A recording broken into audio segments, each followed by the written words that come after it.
One of the things that I find really interesting about it is the way in which, and we've talked about this, the data collection, the points throughout the county that were identified as high risk areas and how we want to try to make that shift. Can you just speak to what that is to collect that much information to help inform where we need to focus our efforts?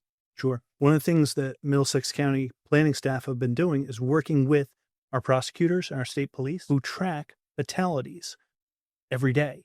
Every day is a little much, but every single week, first thing we do on a Monday morning is we track and see were there any fatalities in Middlesex County on any roadways, not just ours, in the past week.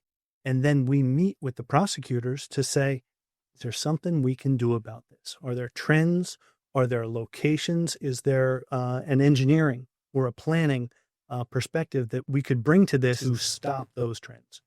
How encouraging has it been internally to see the number of departments and the reach of people that are willing to get behind this, to have the discussions and say, it's a collective effort, but you need everyone to want to make that change together. Back in the 70s, Mothers Against Drunk Driving made a social change issue out of buzz driving. No, that's not socially acceptable. That's where we're at with Vision Zero.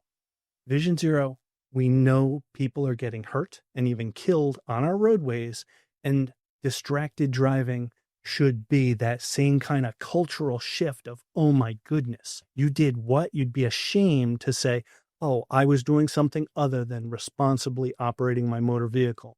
And that is really what Vision Zero supports in the large scale. We want to make a cultural shift, prioritize safety on our roadways. And of course, the effort, even underneath Vision Zero, of 60 to 0, right? 60 to 0 lives lost. It should never be associated around an acceptable number that is not 0. And that's ultimately the goal. One of the locations that we've obviously seen a dedicated effort to is Route 1. Can you just speak a little bit about being involved in that and what it means from a county effort? So our county prosecutors have a corridor-wide initiative to improve safety on Route 1. It's targeted enforcement. It's variable message signs, so messaging to drivers out on the road. And we've been getting together with them and police departments all along the corridor and saying, okay, where are the crashes happening?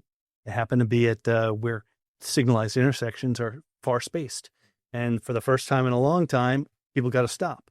So we're working on ways either through education, enforcement, or engineering to try and mitigate that and reduce the number of crashes that are happening, especially at those locations.